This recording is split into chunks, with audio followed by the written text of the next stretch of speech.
ನಿಮ್ಮ ಸಿಬಿಲ್ ಸ್ಕೋರ್ ತುಂಬ ಕಮ್ಮಿ ಇದೆಯಾ? ನಿಮಗೆ ಯಾರು ಲೋನ್ ಕೊಡ್ತಿಲ್ವಾ? ನೀವು 750ಕ್ಕಿಂತ ಜಾಸ್ತಿ ಸಿಬಿಲ್ ಸ್ಕೋರ್ನ ತುಂಬ ಕಮ್ಮಿ ಟೈಮಲ್ಲಿ ಹೇಗೆ ಅಚೀವ್ ಮಾಡೋದು? ನಿಮಗೆ 21 ವರ್ಷ ಆದಮೇಲೆ ನಿಮ್ಮ SSLC ಸ್ಕೋರು PUC ಸ್ಕೋರ್ಗಿಂತ ತುಂಬ ಇಂಪಾರ್ಟೆಂಟ್ ಇರೋದು ನಿಮ್ಮ ಕ್ರೆಡಿಟ್ ಸ್ಕೋರು. ಅದನ್ನ ಹೇಗೆ ಜಾಸ್ತಿ ಮಾಡ್ಕೋಬೇಕು? ಯಾಕಂದರೆ ನಿಮ್ಮ ಬ್ಯಾಂಕ್ಗಳು ಈಸಿ ಲೋನ್ ಸ್ಯಾಂಕ್ಷನ್ಗಾಗಲಿ, ಮಾರ್ಟ್ಗೇಜ್ ಅಥವಾ ಏನೇ ಡಾಕ್ಯುಮೆಂಟೇಷನ್ ಇಲ್ದೇ ಈಸಿಯಾಗಿ ಲೋನ್ನ ಪ್ರೊಸೆಸ್ ಮಾಡೋದಾಗಲಿ ತುಂಬ ಕಡಿಮೆ ಪ್ರೈಸಲ್ಲಿ, ಕಡಿಮೆ ಬಡ್ಡಿನಲ್ಲಿ, ನಿಮಗೆ ಕಡಿಮೆ ಇಂಟ್ರೆಸ್ಟಲ್ಲಿ ನಿಮಗೆ ಲೋನ್ ಕೊಡೋಕ್ಕಾಗಲಿ ಅವ್ರು ಕೇಳೋದು ನಿಮ್ಮ ಸಿಬಿಲ್ ಸ್ಕೋರ್ ಮಾತ್ರ. ಸಿಬಿಲ್ ಸ್ಕೋರ್ ಜಾಸ್ತಿ ಇದ್ದರೆ ಮಾತ್ರ ಅವ್ರು ನಿಮಗೆ ಇದನ್ನೆಲ್ಲ ಮಾಡ್ತಾರೆ.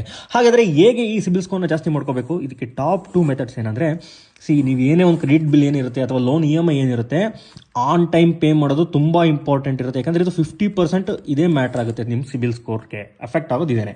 ಓಕೆ, ಸೊ ಇದನ್ನು ಇನ್ನೂ ಕೂಡ ಬೆಟರ್ ವೇನಲ್ಲಿ ಮಾಡ್ಬೋದು. ಒಂದು ಹ್ಯಾಕ್ ಇದೆ, ಅದೇನೆಂದರೆ ನೀವು ಸಿಂಗಲ್ ಬಿಲ್ನ ಮಲ್ಟಿಪಲ್ ಟೈಮ್ಸ್ ಪೇ ಮಾಡ್ಬೋದು. ಲೆಟ್ಸ್ ನಿಮ್ಮ ಕ್ರೆಡಿಟ್ ಕಾರ್ಡ್ನಲ್ಲಿ ಇವತ್ತು ಒಂದು 20,000 ರೂಪಾಯಿ ಡ್ಯೂ ಇದೆ ಅಂದ್ಕೊಳ್ಳಿ ಈ ಮಂತ್ದು.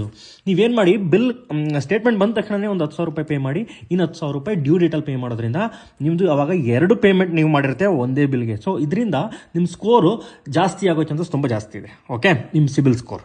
ಸೊ ಸೆಕೆಂಡು, ನಿಮ್ಮ ಕ್ರೆಡಿಟ್ ಲಿಮಿಟ್ನ ಯಾವುದೇ ಕಾರಣಕ್ಕೂ ಕೂಡ 30%ಗಿಂತ ಜಾಸ್ತಿ ಬಳಸಬೇಡಿ. ಲೆಟ್ಸ್ ಫಾರ್ ಎಕ್ಸಾಂಪಲ್ ನಿಮ್ಮ ಕ್ರೆಡಿಟ್ ಲಿಮಿಟ್ 1 ಲಕ್ಷ ಇದೆ ಅಂದ್ಕೊಳ್ಳಿ, ಆದರೆ ನೀವು 30,000ಗಿಂತ ಜಾಸ್ತಿ ಕ್ರೆಡಿಟ್ ಕಾರ್ಡ್ನ ಬಳಸಬೇಡಿ, ಎಲ್ಲೂ ಸ್ವೈಪ್ ಮಾಡಬೇಡಿ. ಲೆಟ್ಸ್ ನಿಮಗೆ 1 ಲಕ್ಷನೇ ಬೇಕಿತ್ತಪ್ಪ ಆ ಮಂತಲ್ಲಿ ಅಂದರೆ ದಯವಿಟ್ಟು ನಿಮ್ಮ ಕ್ರೆಡಿಟ್ ಲಿಮಿಟ್ನ ಇನ್ಕ್ರೀಸ್ ಮಾಡಿಕೊಂಡು ಸ್ಪೆಂಡ್ ಮಾಡಿ.